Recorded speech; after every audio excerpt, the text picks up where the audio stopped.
de ese edificio. Por ejemplo, se han desarrollado la parte educativa, universidades, escuelas, seminarios, a ver qué más, institutos. Es un ejemplo que les estoy dando ya. Esos son tipologías de la educación. Entonces, ustedes tienen que identificar en qué tipología está relacionado esa arquitectura, ese edificio, esa obra, ¿ya? Después, identificar el edificio representativo. Mencionar, digamos, ustedes pueden mencionar los diferentes edificios representativos dentro de esa tipología arquitectónica. Lo pueden hacer. Otro aspecto para considerar dentro de las características generales de ese edificio, de esa obra, son los elementos decorativos y los constructivos. No tienen que ver casi nada, pero se integran, se fusionan entre estos dos. Los elementos constructivos y los elementos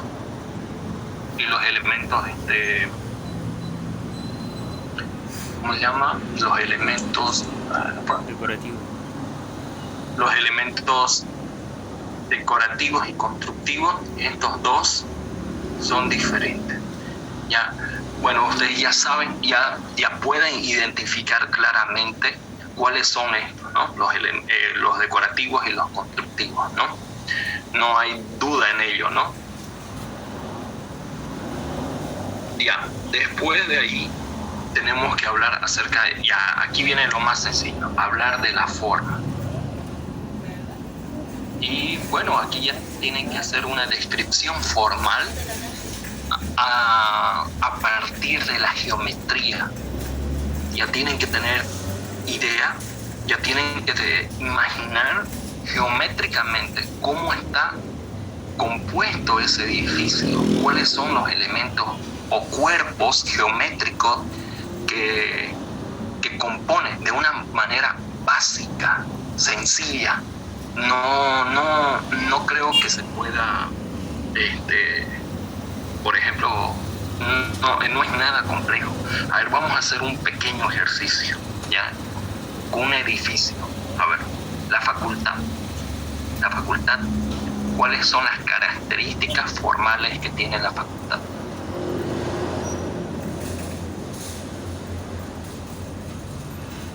¿Qué dice?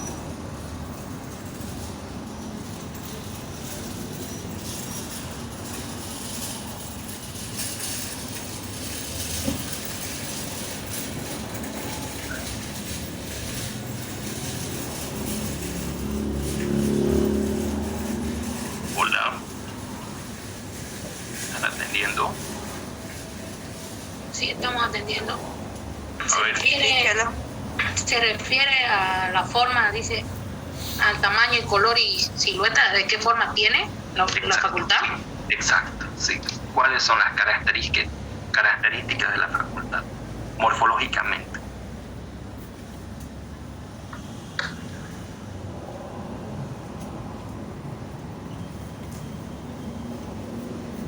De su fachada, por ejemplo, podemos empezar. ¿Cómo es su fachada principal?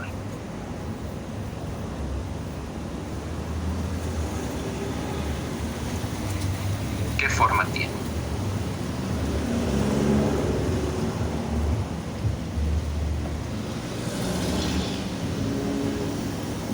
A mi parecer, parte de un prisma horizontal. Ya, está bien. Sí, es como un prisma horizontal, ¿no? ¿Qué más?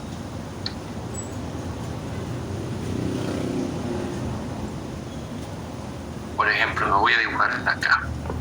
Voy a hacerlo el perfil de la facultad.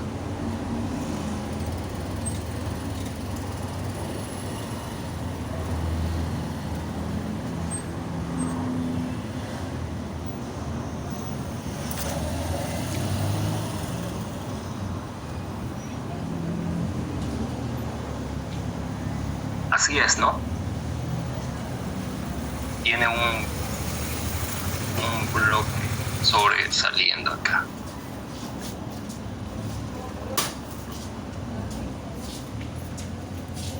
Y aquí hay un ahí, y después algo así,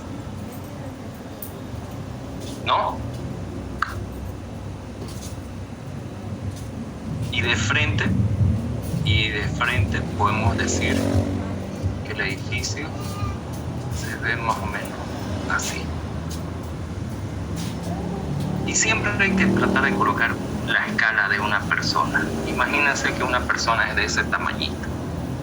Entonces, ¿cómo es la fachada? La fachada es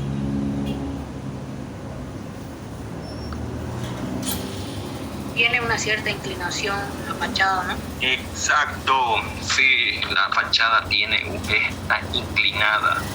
Toda la apariencia del bloque es totalmente, predominantemente horizontal. O sea, en todos sus aspectos es un gran elemento prismático que está inclinado, si se dan cuenta. No es un cuadrado, no es un rectángulo, no es un paralelepípedo. No, o sea, supuestamente nació de esa forma.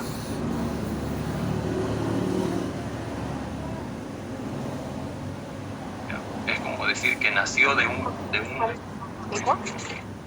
¿qué?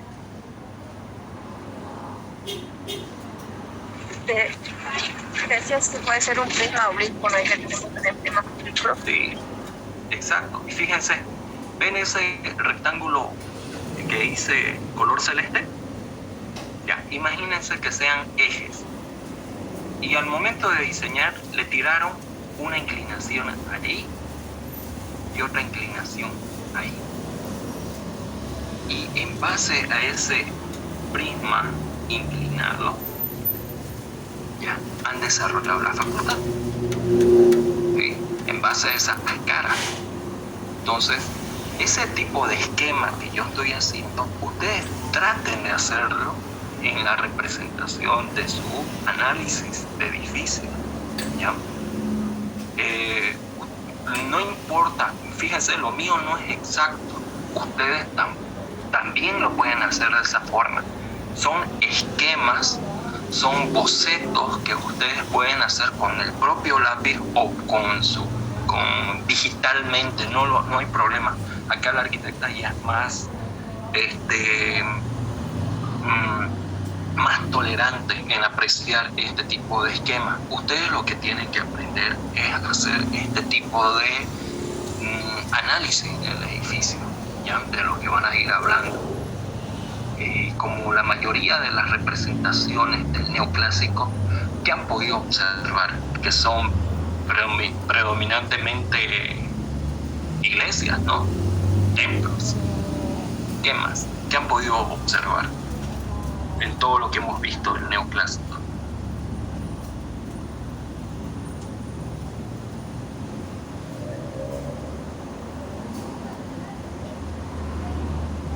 Se podría decir que blanco, o sea, predomina ese color. Ya, bien. ¿Qué creen para ustedes que simboliza el blanco? Porque los arquitectos del neoclásico querían algo que realmente sea simbólico. ¿Y qué creen ustedes? ¿Por qué creen que han escogido estos colores y no otros?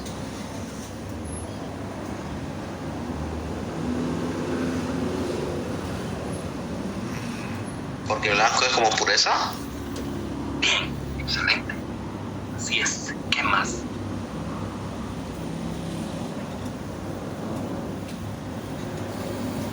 Paz, tranquilidad. Bien, exacto. Sí. Cuando ves un edificio así blanquito, predominantemente alto, esbelto, que tenga esas características, esas cualidades formales que son, que como dice, pureza, entonces te va a dar cierta confianza, te va a dar credibilidad el edificio, ¿no? Y es ahí donde se dieron cuenta los banqueros, agarraron eso y dijeron, miércoles, hagámoslo así. Pero gracias a esos banqueros, ¿a quiénes solicitaron el trabajo? A los arquitectos neoclásicos, a él. Porque dense en cuenta que originalmente los templos griegos y romanos no eran blancos, no eran de su material natural, eran policromados, ¿no? Eran totalmente llenos de color, las columnas, los dinteles, los frontones triangulares, los tímpanos, todo el elemento lo pintaban los tipos, lo pintaban con colores bastante predominantes, bastante fuertes, ¿no? Pero eso se fue desgastando la pintura porque pasaron más de 10 siglos, bueno, a ver, 10, 20 siglos, 18 siglos pasaron y tuvieron que, y eso, la pintura fue desgastándose. Y los arquitectos de ese periodo vieron que realmente la esencia del material, así, pero la esencia del material real, que es el granito, el mármol, les atrayó tanto que ellos empezaron a valorar el material desnudo, ¿entiendes? Entonces, no el arquitecto desnudo, el material desnudo. Entonces, eso ha sido que tenga esa naturalidad, ese concepto de apreciar lo natural, la construcción así pura, ¿entiendes? Muchos dicen que es brutalismo. No sé si han escuchado alguna vez ese término, brutalismo. ¿No? Ya van a ver el próximo semestre un tema de la materia. Entonces, esos aspectos se consideran para poder hacer una representación. Y los esquemas pueden hacerlos pequeños, no es necesario que ocupes toda la plana de la hoja. ¿Ya? Entonces, esos criterios del tamaño, de la silueta, del perfil, del color, son característicos para poder describir la forma. Incluso nos estamos olvidando de un detalle bien importante: la planta, visto de una sección imaginaria, ¿no? Cómo está organizado el edificio. Por ejemplo, la facultad tiene, digamos, la parte del auditorio acá. Después tiene una parte de un pequeño lobby. Acá lo tiene la parte de las escaleras acá. Y lo tiene las escaleras. Esta parte de acá. Estas escaleras tienen una parte del CPD de la facultad. El CPD tiene una parte de donde está la parte operativa del CPD. Después tenemos un lobby, después tenemos una aula, otra aula, los baños y otras aulas, dos que están acá. Ahí sobró espacio acá. Aquí hay una aula y aquí hay otra aula pequeñita. Y acá está. Y listo. Fíjense, más o menos es así, un esquema sencillo. ¿Ya? Y aquí están las escaleras, las otras escaleras. Más o menos se vería así. ¿Ya? Y en esta parte del baño, igual el baño tiene esta configuración. Y aquí hay el muro gordo externo. Aquí está el otro muro gordo. ¿Ya? Más o menos es así la facultad. Es un esquema súper sencillo. ¿Ya? Muchas veces uno dice, no he pillado los planos, dice, porque ustedes van a identificar los edificios, pero en algunos casos no existen los planos o no hay los planos. Entonces ustedes, observando, en base a la observación, tienen que fijarse en cómo están organizados y hagan un esquema así totalmente simple, sencillo, como para identificar la parte funcional del edificio en planta. Y esa misma planta les va a facilitar para que hagan una descripción de la forma vista en la planta. Vamos a decir que es predominantemente rectangular, modular. Vamos a decir que sí es modular porque las aulas se van acomodando en base a una grilla o un patrón, vamos a decir, modular, ¿no? Entonces, es totalmente rectangular, es direccional. Y ya cuando empezamos a hablar de función, creo que no está acá función, ¿no? Sí. No está función. Debería estar. Cuando hablamos de función, hablamos de los recorridos, de las circulaciones y la conexión de los ambientes. Ahora aquí vamos a decir que, por ejemplo,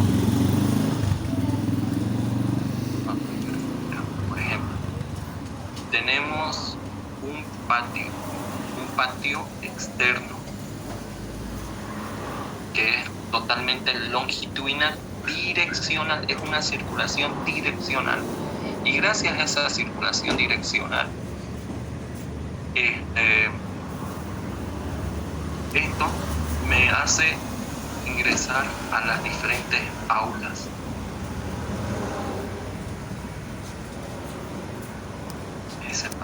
Ese pasillo direccional, ¿no?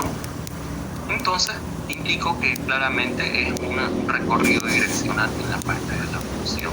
La función tiene diferentes aulas que son modulares, ahí indico que son modulares. Ahora, después cuando hablo de espacio, ya tengo que considerar si es un espacio abierto, cerrado, si es un espacio colosal, monumental, grupal, individual. En este caso, fíjense los perfiles de la parte derecha. ¿Qué aspectos de espacio en cuestión grupal, individual es? Y observando las aulas también, ¿no? ¿Se acuerdan? Ese ejercicio creo que la arquitecta les hizo hacer en el aula. ¿Se acuerdan? Sí nos hizo hacer. Sí, es sencillo, ¿no? Entonces corresponde a lo grupal, ¿no? Porque es una aula hecha para estudiantes, no está hecha para un hospital, no está hecho para un hospital, está hecho para estudiantes, porque tiene las condiciones básicas para los estudiantes. Claro que hay algunos ambientes que no tienen el suficiente mantenimiento, pero creo que sí les cuento que este año va a haber un gran mantenimiento al edificio. Van a pintarlo todo, van a acomodar todo lo que está deteriorado. Bueno, y así va a quedar, y lo van a hacer. Después de eso, tenemos que considerar este aspecto. La ventilación, ¿es natural o artificial? ¿Qué creen ustedes? Viendo la planta y viendo los perfiles del ejemplo que estamos viendo. ¿Qué cumple? ¿Natural, artificial? O sea, ¿A natural? perdón, ¿qué es natural o artificial y qué tal es? Sí, exacto. ¿Cómo lo pueden apreciar los ambientes, los espacios internamente? Imagínense que están en el aula. ¿Cómo pueden apreciar esos espacios?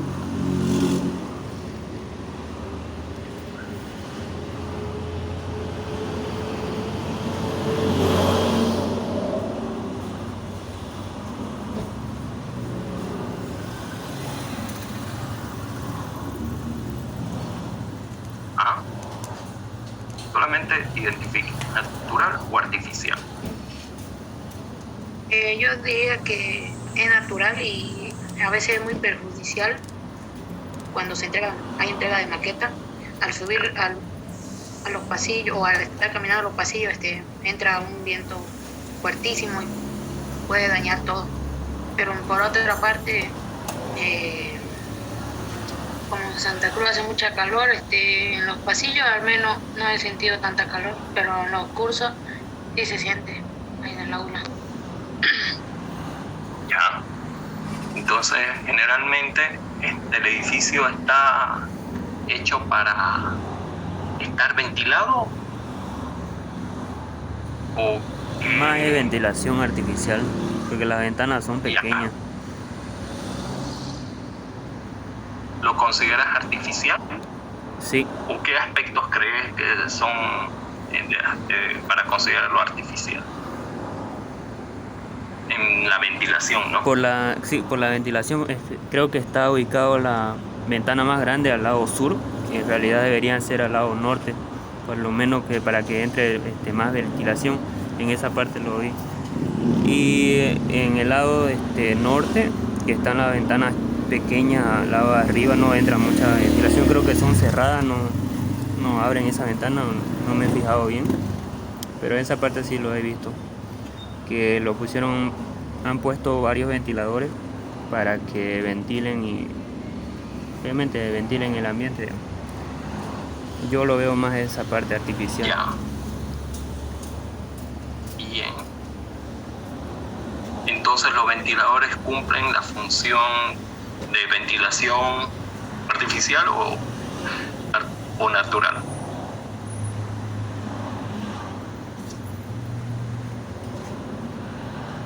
Artificial sería.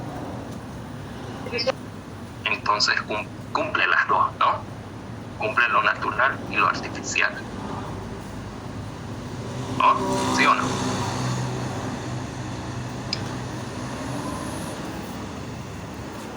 Bien. Ahora, vamos a hablar sobre la tecnología, que ya eso es súper fácil. Cuando vayan a hablar acerca de los materiales de la construcción, traten de hacerlo lo más puntual.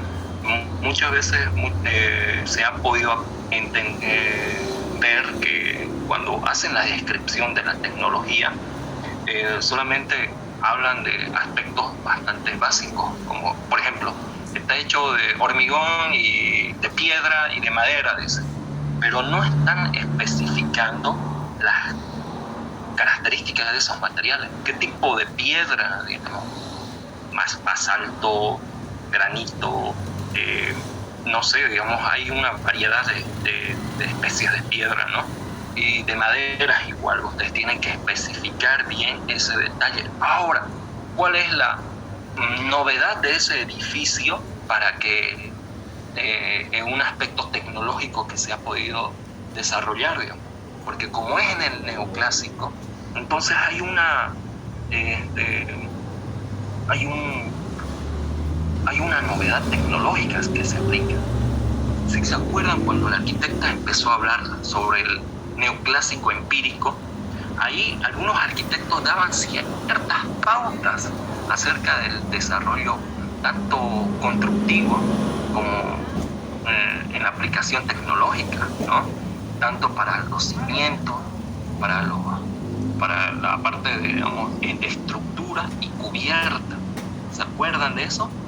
Tienen que tratar de repasar, ver esas diapositivas y tratar de entender bien estos aspectos, ¿ya? Entonces, estas son las pautas que la arquitecta quiere que ustedes traten de enfocarse al momento de estar eligiendo su obra. Y si ya saben, si no pillaron algunos planos, háganlo ustedes mismos, hagan un pequeño esquema, fíjense, observen bien. Ustedes ya probaron lo que es sistema de representación, dibujo arquitectónico, geometría descriptiva, creo que la van a agarrar, si no me equivoco, el siguiente semestre. Pero ustedes ya más o menos ya pueden apreciar cómo uno puede hacer un corte, una sección, una representación en planta. Eso ya ustedes tuvieron la oportunidad, ¿no? Entonces, lo que se les va a pedir es que hagan esquemas gráficos de apoyo a su análisis. ¿Está bien? Esos son todos los aspectos que tienen que considerar para sus futuras exposiciones. ¿Hay alguna duda? ¿O hay algo que quieren aportar? Todo eso lo vamos a hacer en diapositiva, ¿no? Así lo vamos a poner. ¿Está la arquitecta en sala? Así. Sí. ¿Arqui va a ser a mano o en digital, en diapositiva? A ver, seamos honestos. Yo creo que es importante que ustedes hagan las imágenes que rescaten del digital, y sería lindo que lo hagan a mano, pero porque lo que quiero evitar es la copia, el copy-paste. Vamos a intentar hacerlo en digital. ¿Les parece bien? Si el nivel es bueno, podemos, o sea, si es real, porque al tiro se ve cuando es copia. Si es bien, continuamos en digital. Si no es bien, nos vamos a mano alzada. Las imágenes, los que no tienen comodidad con la computadora, por ejemplo, pueden hacerlo a mano, pueden sacar las imágenes de internet y luego hacer a mano el rellenado de las partes, el análisis esquemático. ¿Está bien? Pero arquitecta, si se hace a mano, es en una sola lámina, o sea, la obra que hemos elegido es una por grupo, es uno por integrante del grupo, ¿cierto? Sí. Y si lo hacemos a mano en una lámina, ¿qué tamaño? En una lámina tamaño oficio. Ah, como digo nomás al principio. Sí. Tamaño ¿En una oficio sola? y como en una sola, sí.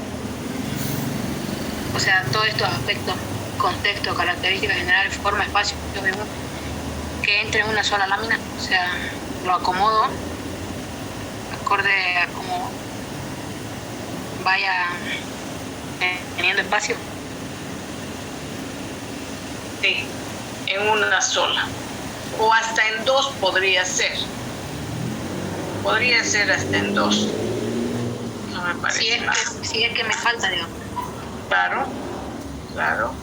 Entonces, ¿Lo podemos hacer en una Y hoja doble disculpe, una oficio? pregunta ¿Alguien? más. Si es en diapositiva, o sea, en digital, si es en diapositiva, también en una sola hoja.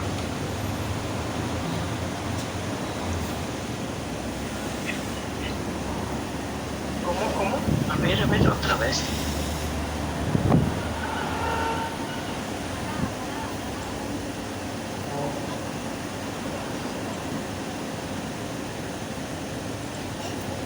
Si es en diapositiva, en una o en dos. En diapositiva la ventaja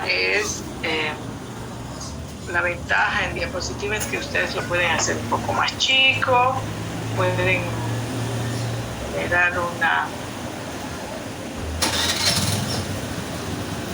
Les voy a mostrar. A eso me refería, arquitecta, si es en diapositiva, en máximo 2 hojas, entonces para poder acomodar cada aspecto de esa obra.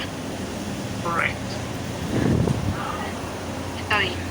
Ya, máximo 2 páginas para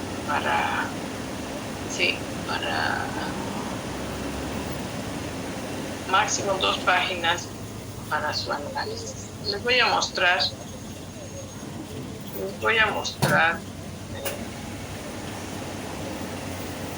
un poquito unas láminas de compañeros del semestre anterior. Ay, no.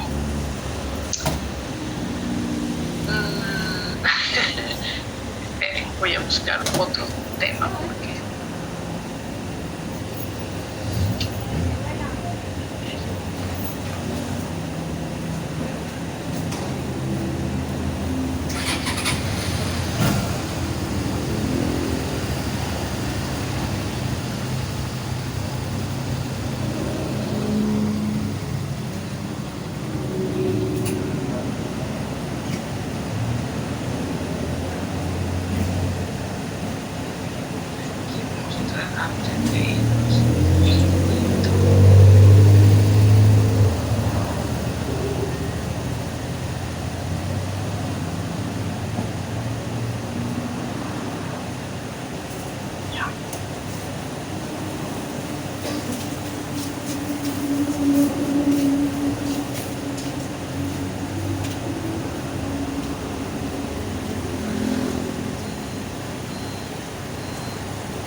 ustedes han sido mis alumnos del semestre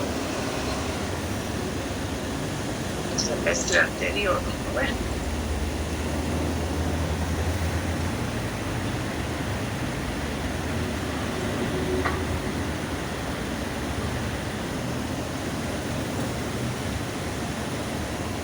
Hemos quedado que van a analizar obras, ¿no?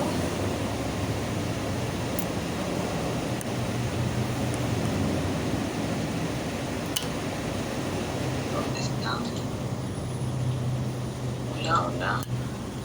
Chelito. Ya les ha terminado de explicar, ¿cierto? Por favor, deje de compartir, voy a compartir. Ya.